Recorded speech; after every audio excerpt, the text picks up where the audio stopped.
సూర్యకి ఎట్లా కామెంట్ చేసిందో బయటకు వచ్చి నిరసన చేయి, ఒకరోజు దీక్ష చేయి, గాంధీ చౌకో లేకపోతే ఆ కొండా సూర్యకి ఇంటికాడనో లేకపోతే ఫిలిం ఛాంబర్లోనో మిగతా హీరోలు అందరూ స్పందించారు. వాళ్ళు కూడా వచ్చి ఒక్కరోజు నిరసన మీరు కాల్ షీట్లు లేకపోతే ఆ షూటింగ్లో బంద్ చేసి ఒక్కరోజు వచ్చి మీ సహనటుడికి కోఆపరేట్ చేస్తే దాని ఇంపాక్ట్ అనేది వేరే వాళ్ళు చేయడానికి కూడా భయపడతారు. అంటే అక్కినేని ఫ్యామిలీ లాగాడనే ఉద్దేశం నాకు లేదు.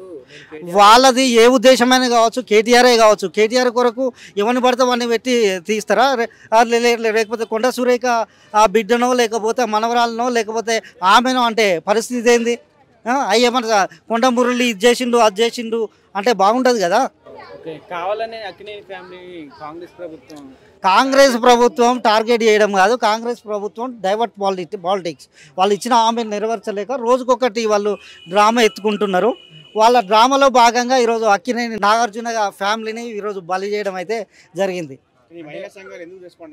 వాళ్ళు సినిమా వాళ్ళే కదా, వీళ్ళు చేసేది ఏంటండి? ఏసీలలో కూర్చొని ట్వీట్లు చేస్తా అంటే ఎట్లుంటుంది? వాళ్ళు కూడా ట్వీట్లు చూస్తారు, ఓహో ఈయన ఇట్లా అన్నాడు ఆయన అట్లా అన్నాడు. కానీ రియాలిటీకి వచ్చి మేము చేయలేదని ప్రజలకు గట్టిగా ఒక సందేశాన్ని పంపిస్తే కానీ మీకు ఉన్నటువంటి ఆ ఫీలింగ్ అనేది ప్రజలలో పోతుంది. ప్లస్ పక్కన వాళ్ళు కూడా భయపడతారు. కాంగ్రెస్ కార్యకర్తలు కేటీఆర్ మీద కేసులు పెడుతున్నారు. కేటీఆర్ మీద పెట్టుకొని భయ రాజకీయంగా వాళ్ళు వీళ్ళ మీద పెట్టారు, వీళ్ళు వాళ్ళ మీద పెట్టారు. కానీ ఇప్పుడు అక్కినేని నాగార్జున మీద పెట్టాల్సిన అవసరం అయితే లేదు కదా, లాగాల్సిన అవసరం అయితే లేదు కదా. వాళ్ళ ప్రైవసీ వాళ్ళు మేము స్వచ్ఛందంగా శాంతియుతంగా డైవర్స్ తీసుకున్నామన్నారు.